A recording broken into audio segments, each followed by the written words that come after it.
Assalamualaikum warahmatullahi wabarakatuh. Halo semuanya. Sebelumnya kita kenalan dulu kali ya. Boleh. Jadi kenalan dulu dong. Namanya siapa? Halo semuanya, perkenalkan namaku Eltu Syarifah dan Ayesa Penanda. Oke. Kita mau ngapain sih, Lel? Buat video kayak gini tuh, terus kenalan kayak gini. Emang ada apa sih? Nah, biar nggak penasaran, aku mau kasih tahu dulu. Pada kali ini kita buat video tuh untuk tugas mata kuliah manajemen sumber daya manusia. Nah, kita tuh akan menjelaskan mengenai pengenalan manajemen sumber daya manusia itu, Ayesa. Oke deh, karena ini tugas, jadinya kita langsung aja yuk masuk ke materinya. Jadi langsung aja yuk kita masuk ke materi, yaitu pengenalan sumber daya manusia. Selanjutnya kita masuk ke definisi konsep MSDM kali ya, Lel. Betul. Nah, apa sih definisi konsep itu? Bisa nih buat Lela langsung dijelasin. Yang pertama mengenai pengenalan konsep manajemen sumber daya manusia.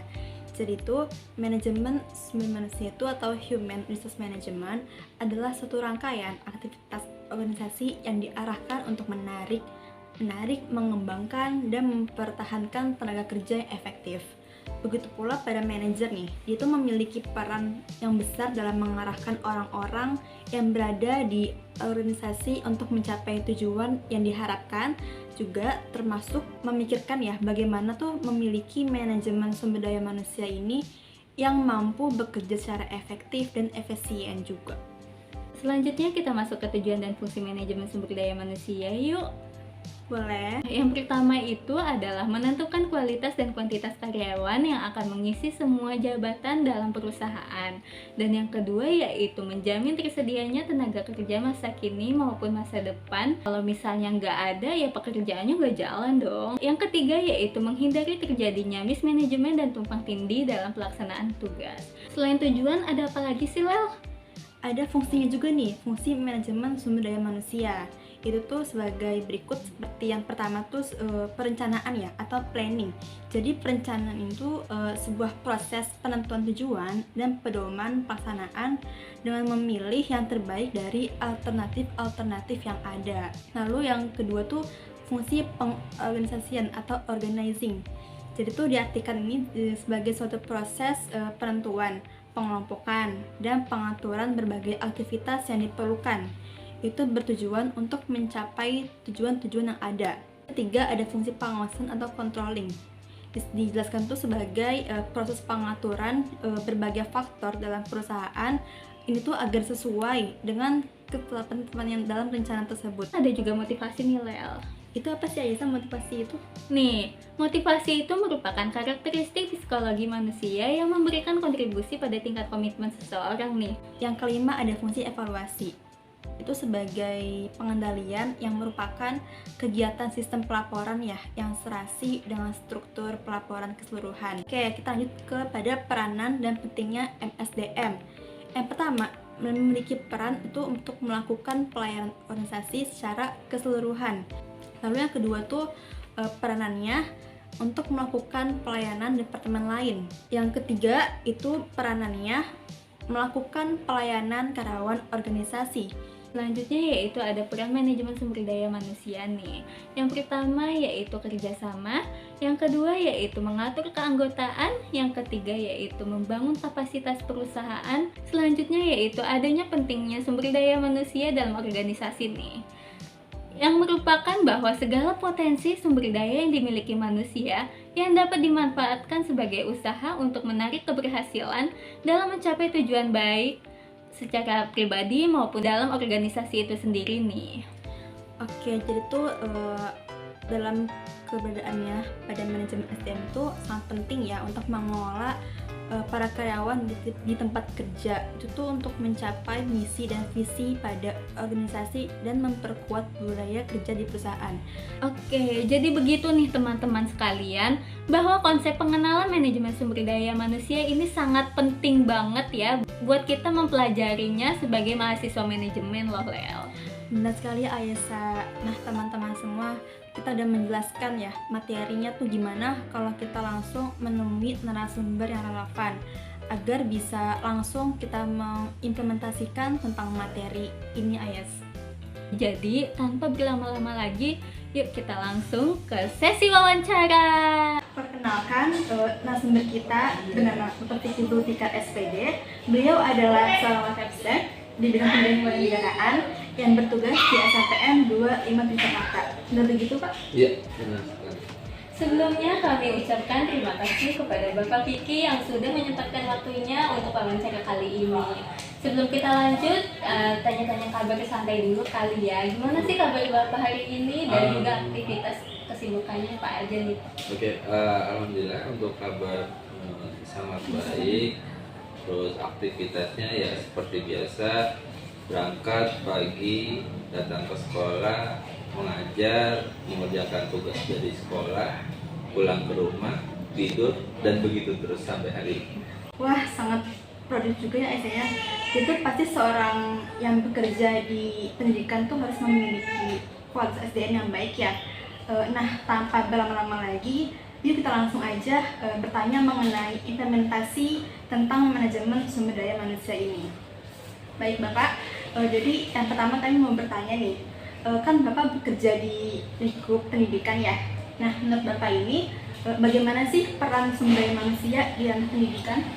Baik, untuk sebagai di dunia pendidikan, khususnya sebagai seorang guru, tentunya seorang guru harus memiliki sumber daya manusia yang kompeten, dalam hal ini sebagai guru yang profesional. Nah, sebagai guru yang profesional tentu saja dasarnya adalah sumber daya manusianya itu sendiri, yang mana ketika kita sebagai seorang guru, kita harus memiliki landasan-landasan untuk mendukung sebagai profesi kita sebagai seorang guru. Oke, selanjutnya pertanyaannya yaitu untuk bisa membantu pelaksanaan dan peningkatan struktur organisasi sekolah, hal apa aja sih Pak yang perlu diperhatikan dalam pengembangan sumber daya manusia nih? Banyak hal sih untuk pengembangan struktur di sekolah tentunya. Yang pertama tentunya ketika awal tahun pembelajaran baru, biasanya kita mengadakan rapat kerja. Nah, rapat kerjanya ini bukan hanya dalam lingkungan sekolah, melainkan misalnya rapat kerja dilaksanakan 2 hari, 1 harinya tersebut digunakan untuk narasumber. Nah, narasumber ini fungsinya adalah membangkitkan semangat rekan-rekan guru untuk lebih memajukan dan mengajarkan bagaimana sih cara pendekatan terhadap anak muridnya, siswanya, sehingga memotivasi guru untuk lebih baik lagi ke depan.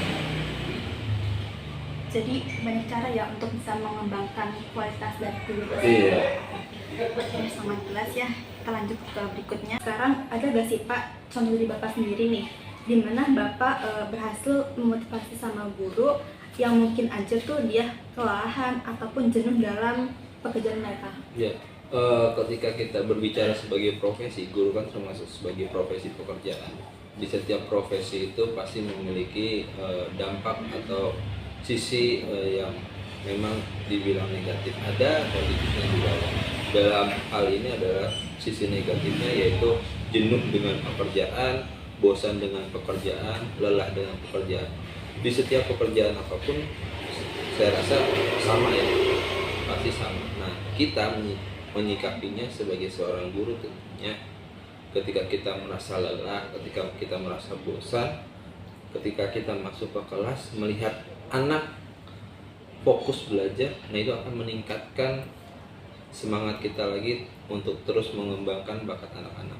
Kalau misalnya antara guru itu ada konflik, dan bagaimana cara Bapak mengatasi hal tersebut? Oke, untuk konflik antar rekan pekerjaan ya, Iya. dalam hal ini misalnya antara sesama guru, biasanya kalau misalnya konflik ini terjadi antara sesama guru mata pelajaran, yang mana misalnya contohnya guru matematika di kelas 7 membuat cara menyelesaikan rumusnya seperti A, sedangkan di kelas 8 rumusnya berbeda rumusnya. Padahal tujuannya itu sama, hasilnya sama. Nah, hal ini terjadi menjadi konflik. Misalnya si guru A, kenapa cara yang dipakai seperti ini, kenapa cara si B yang dipakai seperti ini. Nah itu sebenarnya sah-sah aja. Maka dari itu kami sebagai seorang guru ada yang namanya di sekolah yang namanya MGMPS atau musyawarah guru mata pelajaran sekolah, itu di sekolah. Lalu setelah di sekolah ada lagi yang namanya MGMP. Nah MGMP ini tujuannya itu untuk meredam konflik-konflik tersebut.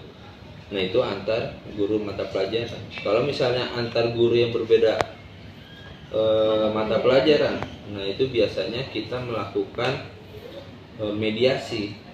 Maunya guru itu seperti apa, guru si A itu seperti apa, guru si B itu seperti apa, kita temukan. Ketika kita tidak menemukan titik yang baik nih dari pertemuan tersebut, akhirnya kita meminta bantuan kepada yang lebih tinggi, dalam hal ini misalnya wakil kepala sekolah. Nah ketika wakil kepala sekolah tidak bisa memberikan solusi juga, ya maka pilihan terakhir adalah kepala sekolah. Cara yang termudah untuk mencegah adanya konflik yaitu tadi di awal pembelajaran ada musyawarah, adanya rapat kerja, kita semua satukan visi, satukan misi, mau dibawa kemana nih tahun ajaran ini sehingga tidak terjadi lagi konflik gitu.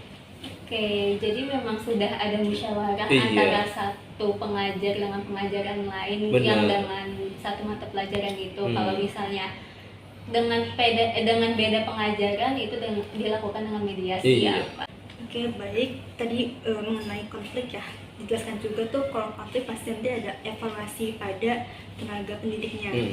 Terus tuh pertanyaannya, apa sih tindakan Bapak untuk mengevaluasi kinerja para guru dan meningkatkan kualitas pengajaran mereka? Kalau mengevaluasi biasanya kita ada yang namanya supervisi, itu di setiap tahun ajaran adanya supervisi atau penilaian dari seorang guru. Nah, penilaian dari seorang guru, misalnya guru mata pelajaran dinilai oleh guru mata pelajaran, ketua guru mata pelajaran di sekolah tersebut. Sekolah dinilai oleh pengawas. Jadi setiap tahunnya kita mengadakan evaluasi pembelajaran, kurangnya apa sih? Entah itu dari cara belajar kita, entah itu dari media atau perangkat pembelajaran kita, nanti dilihat nih kekurangannya di mana. Akhirnya ketika sudah disupervisi, biasanya ada feedback atau timbal balik dari yang mengawasi. Nanti ada seperti arahan, kurangnya seperti ini, yang perlu ditingkatkan seperti ini. Nah, untuk meningkatkan kemampuan dari seorang guru sebagai guru profesional biasanya ada program yang namanya PPG. Ya, nah itu terbagi dua, PPG dalam jabatan dan juga di luar jabatan. Itu salah satu program dari pemerintah yang membuat kualitas guru semakin baik dengan adanya program PPG ini. Seperti itu. Sekarang ini ya Pak, kalau dari pendapat Bapak sendiri, tips dan saran apa sih yang bisa Bapak berikan dalam proses manajemen sumber daya manusia untuk keberlanjutan kualitas SDM bagi sesama tenaga pendidik dan murid nih Pak? Oke, untuk meningkatkan sumber daya manusia dalam hal ini yaitu guru yang kompeten ya, guru yang memiliki kemampuan yang profesional, yaitu sebagai seorang guru tentunya kita tidak perlu menutup mata tentang perkembangan zaman. Jadi di era sekarang kita harus terus belajar kapanpun itu, karena seorang guru kan akan terus mengajar sampai dia di masa pensiun.